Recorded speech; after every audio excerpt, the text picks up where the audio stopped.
Today on Locked On Phoenix Suns, another loss. One that felt like it was in the Suns' grasp, but instead, overtime, losing by 3 to the Memphis Grizzlies. We'll break down all the good and what went wrong at the very, very end next.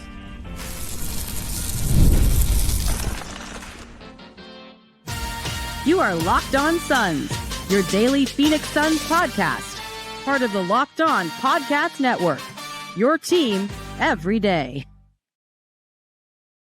Welcome back into Locked On Phoenix Suns. I'm Brendon, Kleen, a staff writer at Awful Announcing and a credentialed Suns media member. Thank you for making Locked On Suns your first listen to kick off your Wednesday. Don't forget Locked On Suns free and available on all platforms, including YouTube. So click that follow or subscribe button. Do what thousands of other Suns fans have already done. Become an everydayer and get locked on to the Phoenix Suns right here each and every day. Today's episode brought to you by the Locked On Suns newsletter. Let's actually plug that right up top. Check it out at lockedondaily.com. It's free for you, supports us big time. NBA news, Suns news, great analysis, fantasy advice, all in one place, straight to your inbox, again, for free. And a lot of that support comes right back to us. Joining me as always from the Wild West Valley, my fellow Suns credentialed media member. How are we feeling late on a Tuesday night, Ben Garcia? I don't even think it matters how I feel. Just really quickly, man, like these are the type of losses where I do feel bad for fans. Like you and me, it's our job to cover this team. And like we have to watch, like we get to, like it's a get to job. A lot of people would like to be in our position. But like I feel bad for fans who sit through that game and score 148 points and the offense was awesome. And Ja Morant throws up just a ridiculous shot at the end of that regulation. And just after that, it just felt like it was curtains, or at least to me it did, even though, you know, maybe that's not exactly where it was. But that was one where I was like, man, if I was a fan, I'd be like, I'm just done. I'm just done. So that was tough, man. That was tough. We'll get to all of it. Let's start with our moments of the game. As we always do, we're basically just going to break down the very end of this one, and I'll start us off at the end of regulation. The Suns were up 4 points with 16 seconds left in this game. And, I know that's like a gut punch of a way to start, but it's just the reality of what happened. And the craziest or most, exhausting part of it to me is that Ja wasn't even good in this game. No. That's what's... exhausting. He was awful, Jaren actually. was the guy. He fouls out. Obviously, Book fouled out on the Suns side. But Ja was, visibly pissed all night at himself. I mean, he's had a rough season relative to what he was pre-injuries and everything, but he was, in his head, could not do anything, and all of a sudden makes not only that three with 9 seconds left, but then the floater right at the very end with 1 second left. But on the Suns side, this was a lot of self-inflicted wounds at the same time, where even if Ja makes those shots, the Suns could still have had a path to win this game, because Bol Bol goes to the free throw line with 16 left, makes 1 of 2 to put them up only 4 instead of 5. Then Ja does get that 3 to go in. Then Suns get the ball back. It's foul time. Grayson goes to the line. Also only makes 1 of 2, which leaves the door open for Memphis to only need 2 to tie it instead of 3 to tie it, which they might not have had time to do with just 5 seconds left, or, you're hoping Ja gets lucky again or whatever they draw up. But it just was brutal combination of bad luck. Threes aren't even Ja's shot, even if he had a good night, but he didn't even have a good night. And a couple of poorly timed missed free throws all add up to a promising game that I think you and I were both going to feel very good about, and probably Suns fans were too, to another loss that just makes you want to, go to sleep, maybe, have a drink or something. I don't know. I haven't felt like this... Maybe because I haven't felt an actual playoff win in 2 years now. Probably it'll be 3 years in a couple of weeks here. But Like that felt like a playoff loss because you felt like they had this win and you were going to get a little bit of hope because I was already thinking I was about ready to just to do the thumbnail and just talk about, okay, how can we spin this in a positive light? And there is kind of a way you can. We can get to that in the second segment here. But it just feels like one rough thing after another. I don't want to rip the Suns for their defense tonight, but like it's kind of hard for me to not point out they scored 148 points tonight and lost. If I told you they were going to have 4 guys to score over 20 plus points, and Booker was going to be good, and Grayson was going to be good, and Bol Bol was going to have another breakout game. Kevin Durant wasn't bad necessarily, but in spurts he was a little invisible at times, hit some big shots, but for the most part, those 3 guys were really great. Bradley Beal was good tonight as well towards the later part of that game. And they lose. And we're just left scratching our head, and we have to kind of talk about the defense. And I think the biggest thing for me is losing in the worst way possible. And the point, it was really late in this game where I felt like there was an actual turning point in who was going to win that game. Mason Plumlee blocks, I can't remember exactly who it is in overtime. Late in this game. I know it was at the 37-second mark. But yeah, Ja Morant misses a driving, floating jump shot. That was with 37 seconds left. Mason Plumlee gets a tip on that. Brandon Clark comes up behind everyone, tips the ball in, puts them up by 1 point, and that was your ball game right there. Because the Suns never scored again. The Grizzlies go back to the line. Like that, I'm not going to blame the Suns for, offensive rebounding. Like Mason Plumlee's doing his job down low. He stopped a shot. It's just really, really bad luck in that aspect. So as much as I want to pick on the Suns defense in this game, it just felt like officials weren't great tonight, kind of playing to the Memphis crowd, in my opinion. And then just the Brandon Clark tip in is where it all went south for me. So yeah, the officiating, I feel like we have to talk about it because this game was so physical. I mean, Memphis does that to you, and that stretch, I mean, immediately the next possession, what I would think some Suns fans and probably the guy whose name I'm about to say are feeling like the very next play actually might have decided it just as much, which was the offensive foul, the illegal screen by Grayson Allen. Right? Grayson certainly. How do you call that? How do you call that? Well, that's where I was going is I kind of want to say that it netted out basically even. I want to say that because I don't want to be a homer or I don't want to. We're not blaming officiating, give but into it didn't, that instinct.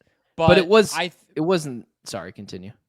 Well, I think, you look at Book had 6 fouls, Jaren had 6 fouls, right? Mm-hmm. There were moments where stuff wasn't called on guys on both sides. There were challenges that lost on, and I can piece it together.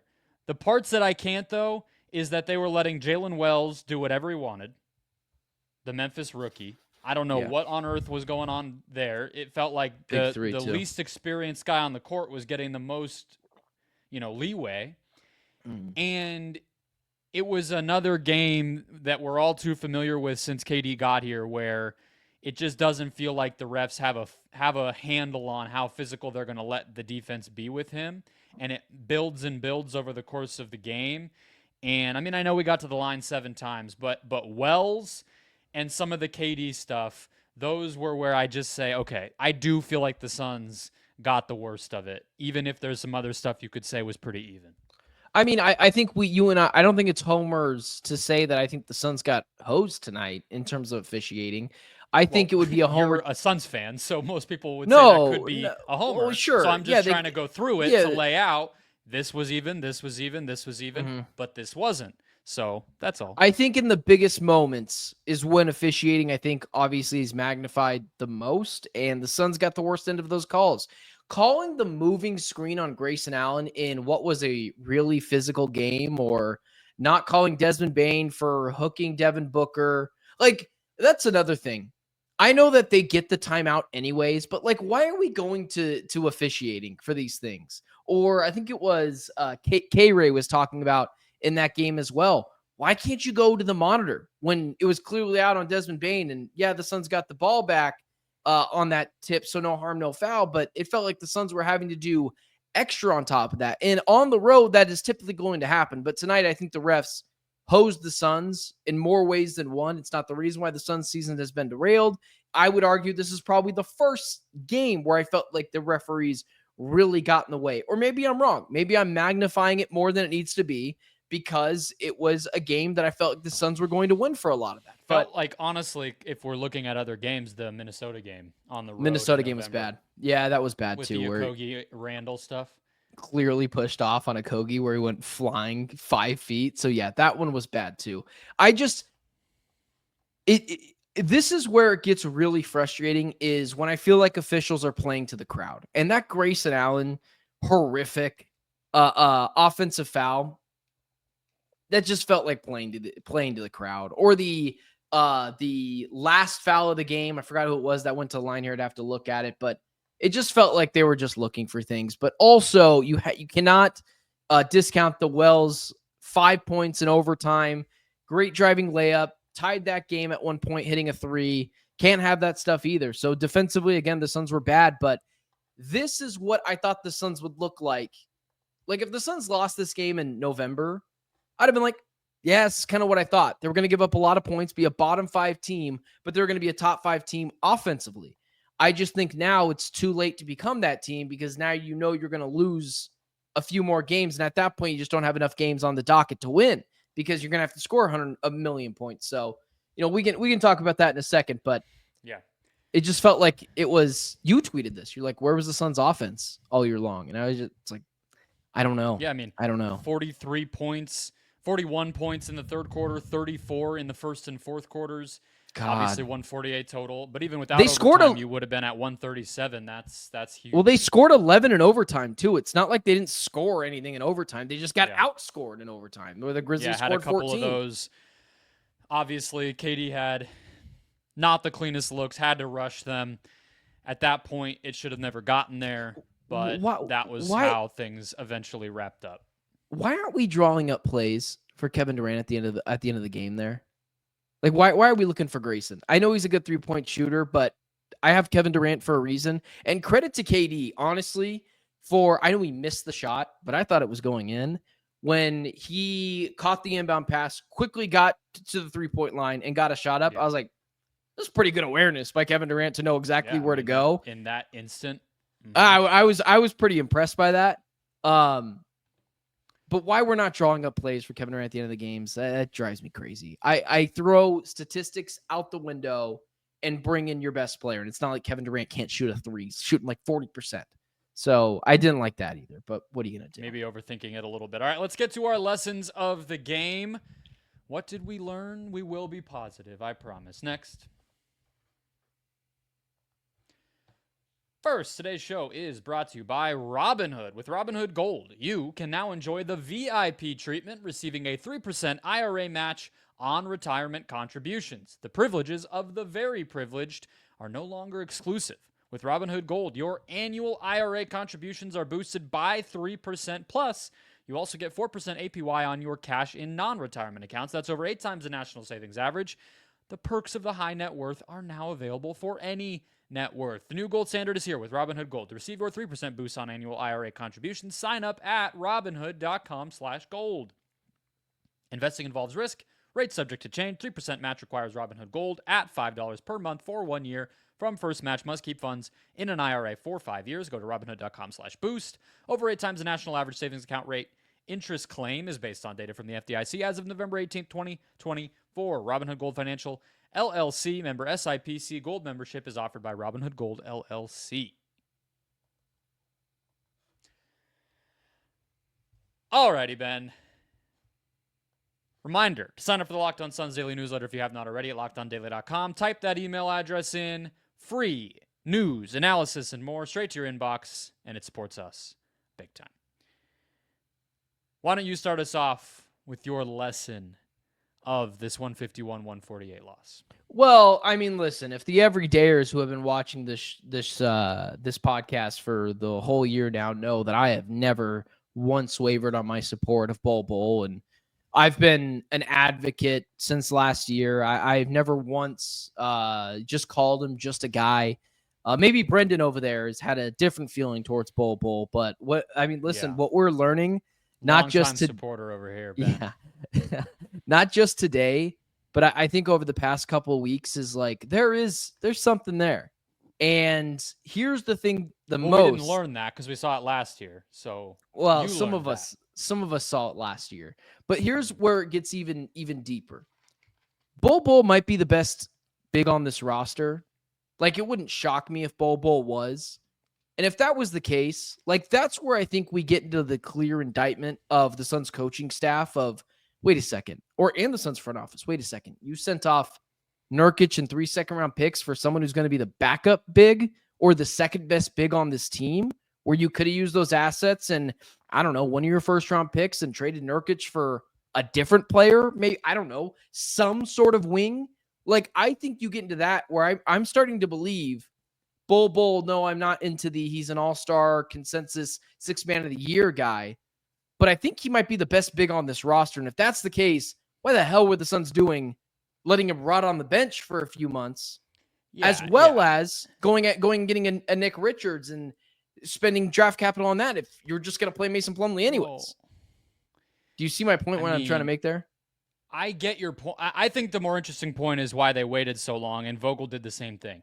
It took 3 months for both of these seasons, and then we end up settling on, agreed, the dude's not some kind of superstar player, but he is at the very least a rotation guy. That's what I've been trying to – that's all you and I ever debated in the first place. I've never tried to say he should be starting or anything when they were at peak health and Nurk when I thought he was still going to be, capable and all that. But he should have been in the rotation much earlier. That I'm curious, like, what if you have any theories of why he hasn't been. But as for the trade, I mean, no, Bol Bol is only a part-time center, so that's why you need other centers. And two, what? I was just going to say, I don't know if anyone on this team is a full-time center. Like, I know that they play that position. I don't get your point. So should they have just played him at center all this time and not gone and gotten other guys? Because that would go bad. If you're not going to, but okay, well, I'm sure, it's not going to go great, but I mean, is Nick Richards changing the outcome of games at this point? Like, Nick Richards has really turned into, especially recently, is just a very different player. He played 16 minutes tonight. They don't do the same stuff. So yeah, but he put. No, I know they don't do the same thing, but change how you play. Maybe you want to get up more threes. You want to play a little bit faster. Like, you can do that with Bol Bol, and I can't believe I'm the one who's now advocating I don't get what you're trying to say as far as the trade stuff goes, because they traded for Nick Richards because Jusuf Nurkic fell off of a cliff, and everybody agrees Mason Plumlee has been really underwhelming this season. Yeah. So if your answer is, well, they had Bol, okay, well, even if we say he can play center, which I don't really think he can very much, we're still to a grand total of one. So you had to make trades to get other guys because you can't just have one. You got to have more than one, and they were at 0 for most of the season. So how many minutes? It's only that simple. They have to have other options. Well, Nurk Mason fell Plumlee, off a cliff. Plumlee has been bad, and Plumlee has been bad. But my point is, if you're going to play Mason Plumlee 34 minutes a night, and you're going to play Nick Richards 16 minutes a night, and that's what happened again tonight, you're better off allocating those resources to go getting some sort of wing. Dorian Finney-Smith was available for a while there. Well, no, because the point is Bol is a 4. So they played Plumlee 34 minutes, and they played Bol next to him. And that's why Bol has been good. If he were to be in those minutes, he wouldn't be as good, and that would be bad. And then we'd be saying they need a center because Bol needs to go back and play the 4. I'm not advocating. I'm not advocating that Bol Bol is an elite level 5. What I'm saying is he probably just as good as Nick Richards at the 5? Probably at this point. Like, if you're not going to play Nick Richards, and that's what they've been doing. Well, Nick Richards is getting 16 minutes, and Bol Bol recently has been getting double digits outside of, way past double digits. Tonight he was at, 30 plus, 32 minutes tonight. And like, I understand my point is just, I think Bol Bol could be as good of a center as Nick Richards at this point right now. And if that's the case, or even somewhat close to Nick Richards, I think this team would have been better off going after and getting a wing on this team when there was still hope in this season. And then you could add another 6'7" guy like Dorian Finney-Smith, Bol Bol. You're going to get killed in the interior, but you're already getting killed in the interior. So what the hell's the difference? Yeah. So my point is, it's not it's a great option. I get you, but I understand you get me, but I understand what my logic is flawed. I'm just saying that you might have been better off allocating those resources somewhere else. But also, like, I don't want to bury the lead here as well. Like, Bol Bol, now I'm to the point where at the beginning of the season, if you'd have told me Bol Bol wasn't on this team next year, I'd have been like, whatever. You kind of got to get Bol Bol here. And now that you've re-signed him twice, if I'm not mistaken, all these new CBA rules, the Suns should be able to offer him just as much as anyone else. It doesn't matter if it goes over that third apron. Yeah, he would be like a Kogi. So Yeah. I don't think it's up to any number, but No, within reason of well, it's what also he like would Royce, too. realistically get. He's not going. Well, Royce is different, so he's like a Kogi. And well, they're all. it'll Well, be, what I'm saying is they're in different brackets. Is all I'm trying to say. Like, Allen couldn't get a max deal last year. Is what I'm trying to say. Like, Allen got as much as he could have got from the Suns. Royce, again, is in a different aspect. Bol Bol is in a different aspect, but it's also coming off of vet minimum deals. Like, it was like Derrick Jones Jr. before. Derrick Jones Jr. couldn't get a max. He got as much as he did from the Clippers. Royce could have gotten a max. Sonia could have gotten a max. Yeah, so let's just move off the cap stuff because we're not on the same page on that. And I just want to ask Bol you Bol if can't get a max. Exactly. But yeah, it's about how long you've had a player. Yeah. And the Suns have only had Bol for 2 years, so it's not quite to the most, whereas Royce was coming off a long-term contract. So my point is they can pay Bol Bol and they don't have to worry about but going over the this cap. gets us to the thing I want to cover here, and then I'll quickly get to mine, is why did it take so long for them to play him? Because I know you're saying you changed your mind, but what you think doesn't equate matter to what happens on the court. Why did the coaching staff in place here, which includes David Fizdale, who seems to be the guy who works most closely with Bol from everything we've kind of heard. He was around last year. He saw the turnaround. And anyone who watched tape of this team, which obviously this whole coaching staff would have seen that Bol contributed down the stretch of the season. And then they turned around and waited 3-4 months to even give him a crack at minutes, even as the season was going to hell. Like, I mean, honestly, I know we like the Oso stuff, and he's younger, but why did Oso get so much of a shot before Bol? Like, there's just elements of this that really don't make sense to me, given that the minute he got an opportunity, he seized it. It's just, there's really no defense of it, I feel like. Now, I was all tongue-in-cheek about my support of Bol Bol for forever, but I agree with you with a lot of what you just said. What is inexcusable is that when the Suns were losing all these games, I also said, like, throw someone else out there that will play with passion. I threw out a Kogi. I threw out Bol Bol. The idea that it took this long to just try different things because it was spiraling down the drain, like, Bol Bol should have been a part of that. And the fact that it took so long, like, that is right there what I think is the first real indictment of Budenholzer, is there was clear talent on his bench that was either as good or better than what he was putting out on the floor, and he wasn't playing those guys. So that is the one thing all season I could be like, point to Budenholzer and be like, can you evaluate talent well? Because that's a main qualification for this job. But of course, like, I'm not getting rid of Budenholzer over that, but like, it's inexcusable because everyone should have been getting shots a lot sooner. All right, my lesson quickly before we wrap with some odds and ends with the closeout. Is your lesson that I don't know all the different CBA nonsense? My lesson is that I don't know why you kept trying to say it when you were not grasping at the correct data. I mean, there. I thought I knew not it. have you have to talk about it. Listen, I'm not going to sit here and act like I'm saying stuff. For everyone in the comment section, no, I'm not a cap expert. 3 years ago, I would have been able to know it better, but at this point, I thought they were kind of all in the same realm because Derrick Jones Jr. got something different, but he was a mid-level exception guy last year. And Grayson Allen got something different. And it has I know nothing to do with what the player's previous contract was. It's about how long they've been on the team. That's what the bird rights stuff is all based on. So then we should have gotten Royce 2 years. That's different than just 1 year. Once you get to 3 or 4 years, that's Royce was on the team for 1 year or 2 He was on years. a contract. Stupid. That was long. The Suns just traded for him. That's why they traded for him. That was the whole point last year was, hey, this dude's about to be a free agent. Go get him, because then you can go up to whatever you want to do to re-sign him. That was the whole idea. Same with Grayson. Same with Kogi. Well, no, not the same with the Kogi. Not Look at We'll me get there. learning. We'll get there. Look at We'll me get there. learning. Offense is my lesson of the game, which is something we've already hit on, so I won't spend too much time on it. But it's not just the 148 points or the 137 in regulation. It is another, honestly, hole in the Suns' plans this year that goes much deeper than Bol Bol or Ryan Dunn, which is that this should have been the baseline that the Suns' offense started at. We talked on Sunday after the Raptors game where we were like, did that suck that they lost? They shouldn't have lost that game. But the offense, like the team started to look like last year. Even just saying that in February just makes you want to rip your hair out because the whole plan this season was to run it back. And yet you injected all this gunk into the gears that made it worse. And now we're like, oh, hey, if they kind of run things this way through their big three on offense, it can look pretty decent. It's like, well, yeah, I mean, they got swept, but we knew that. We knew that if you run some off-ball stuff and, you know, have spacing and be a little bit unpredictable as far as who's going to initiate and be ready to take threes and blah, blah, blah, all that will work. And it's like we're learning that lesson again 50 games, 60 games into the season.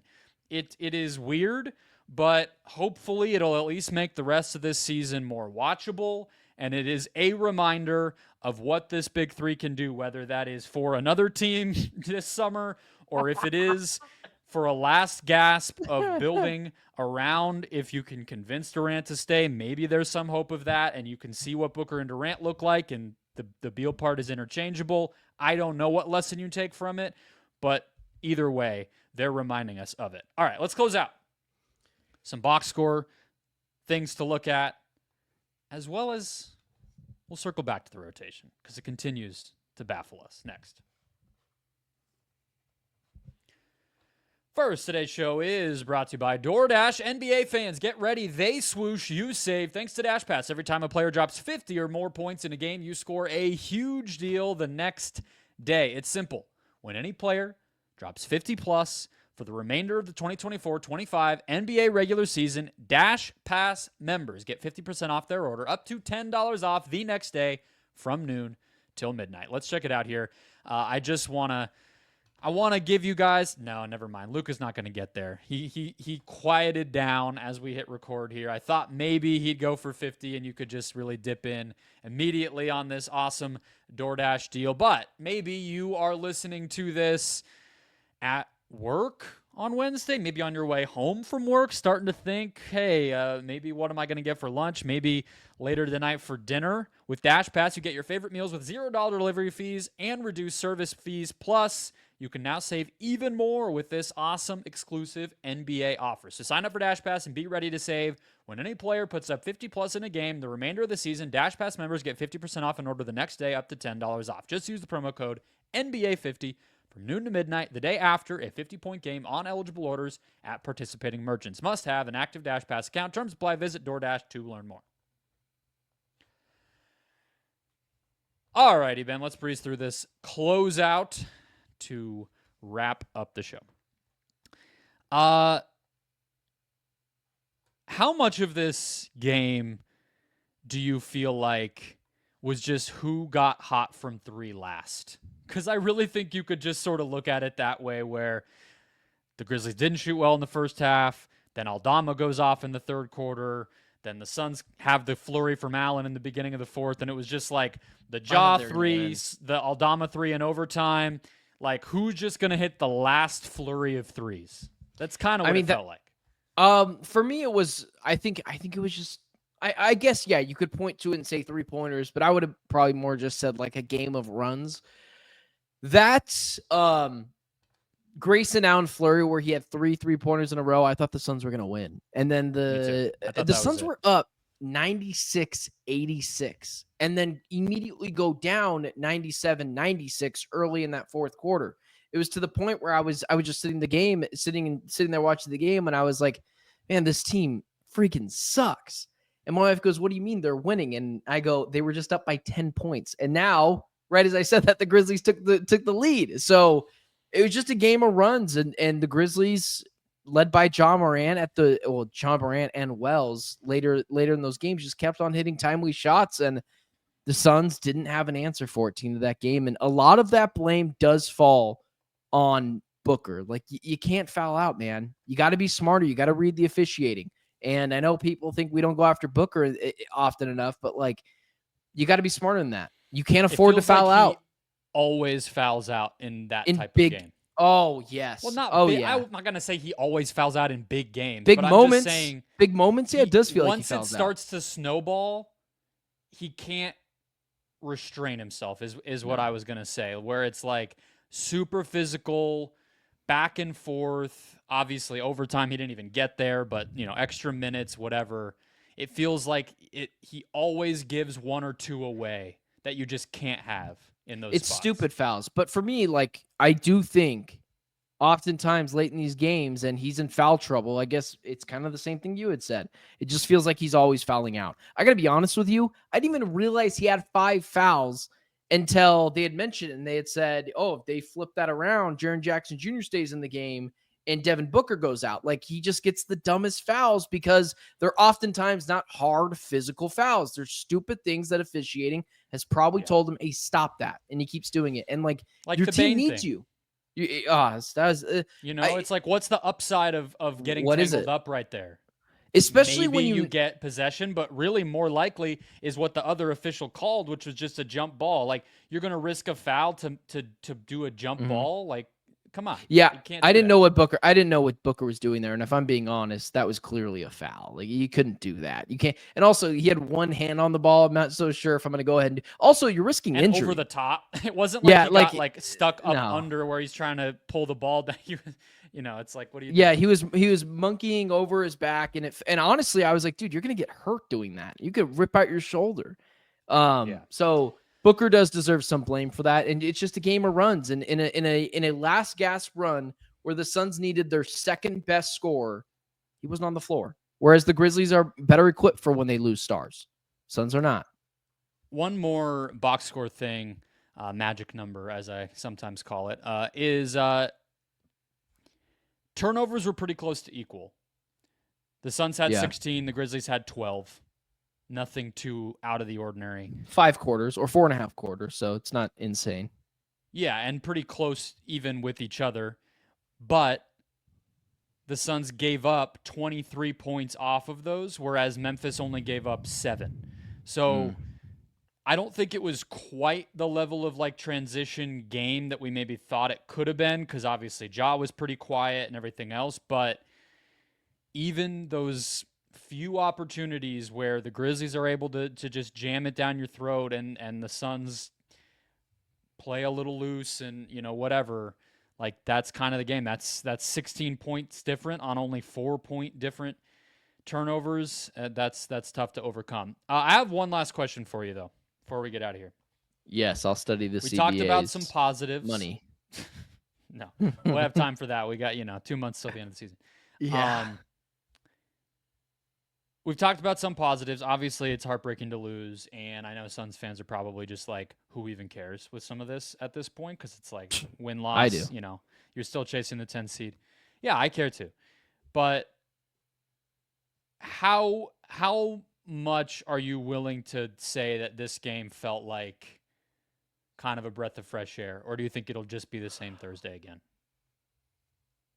I think the Suns came out with some fire because they were reading the tea leaves and all the things that were said about them. Toxic locker room, Bickley coming out and saying you got to trade Booker, and Kevin Durant's had a bad influence on him, which I'm not even going to go there at this point. But I think they heard it and they came out with some fire, and at the end of the day, they came up short.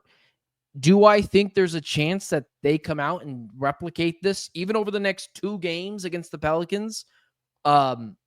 No, I can't subscribe to that. Are you? It got to give me a reason to believe it. Like, I can't subscribe, even if it's like 130 to 125 and they win and they look like how they would have at the beginning of the year when we thought this is what they were going to be. I can't subscribe to it until I see it for a lengthy amount of time. They've got to be more consistent. Yeah. And honestly, I'd argue because they lost this game, it's like, well, man, we put up 148 points and we still lost. Like, I could see it going south.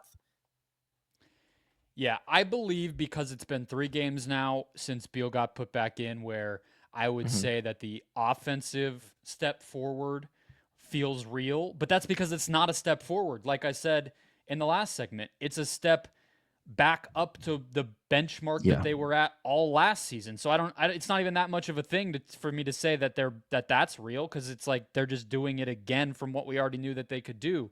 But the competitive energy and things like that, I mean, they didn't even really sustain that for 53 minutes tonight. They really were more in the first half, and then it started to fall apart. So, yeah, you look at New Orleans, they just got 20 offensive rebounds tonight from the box score I'm looking at. Eve Misi is going to beast them. We already can predict that. Zion's not easy to deal with, even though he's had an up and down season. They got guys like Bruce Brown, Trey Murphy, Jose Alvarado. Like, I think it could be right back to square one. They're going to have to do it for much, much longer than one random night in Memphis for me to buy it. That will wrap us up. Hit follow or subscribe if you have not already. We got two more shows for you to round out the week, including a recap of Suns Pelicans on Thursday night. So hit follow or subscribe. Like I said, become an everydayer, and we will catch you next time.